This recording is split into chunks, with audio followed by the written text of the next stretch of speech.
The American dream is the story of something for nothing, of making someone else pay. Such a mindset explains the material lust for franchises, special metal acquisition, trading privileges, energy control, and tax evasion.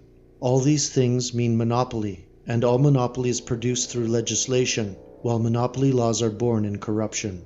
The commercialism of the press and news media, of education, even of charity, is part of the price we pay for the special privileges created by law. Monopoly and corruption are thus cause and effect. Together they work in Congress, in our Commonwealth, and our municipalities. It is now always so.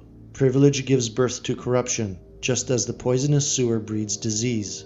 Equal chance, a fair field and no favors, the square deal, are things of the past. They shall never again appear in the legislative halls and city council chambers of our nation. For these things mean labor for labor, value for value, something for something. This is why the small businessman, the retail and shop minder, the jobber, and the local manufacturer are not the businessmen whose business corrupts politics. No law can create labor value, for that would be communism. But laws can unjustly distribute the value of labor, and this is called socialism. It creates for itself a privileged socialist class, which then despoils labor of its product via taxation and legal scheming. Laws then pass on to the monopolies owned by this elite, the pennies, dimes, and dollars of labor. It may be in city franchises, it may be in levies or royalties, or in the price fixing of gas. The motive is always something for nothing. But monopoly does not end there. Even the sacrifice of our political institutions, even the shifting of taxes to the working poor, even the control of all life and industry by privilege, do not measure the whole cost of monopoly. Monopoly palsies industry, trade, and life itself. It encloses the land and the nation's resources, limits opportunity, and erects barriers about our natural assets, not to use them per se, but to exact a monopoly price from those who do.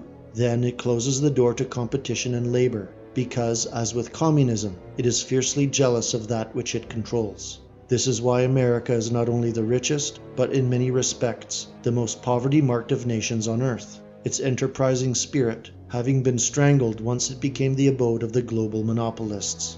And we know who this group is, its members never being representative of any of the nations which name them, but of the big business interests whose directors, attorneys, and agents they are.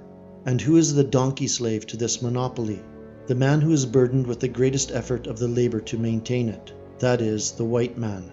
The white working middle classes of America and Europe pay 90% of the total taxes paid into the coffers of their bankrupted nations, the remaining 10% covered by lenient corporate tax levies and from the few minorities with decent jobs.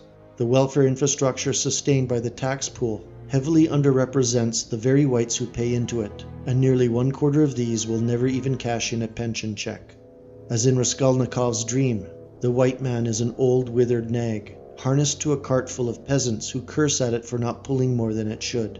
As the cart continues to fill with people, the driver begins lashing the horse relentlessly.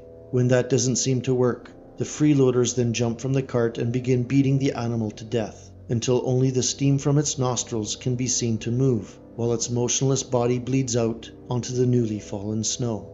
The modern white slave can be likened to this wretched creature from Dostoevsky's Crime and Punishment, toiling with its utmost strength, but going nowhere. This cannot last forever, and it won't, for the monopolists have designed the gambit to last just long enough to collapse the horse on the very spot where it struggled, only to be replaced by a cartload of vagrants who will then busily consume its flesh before moving on.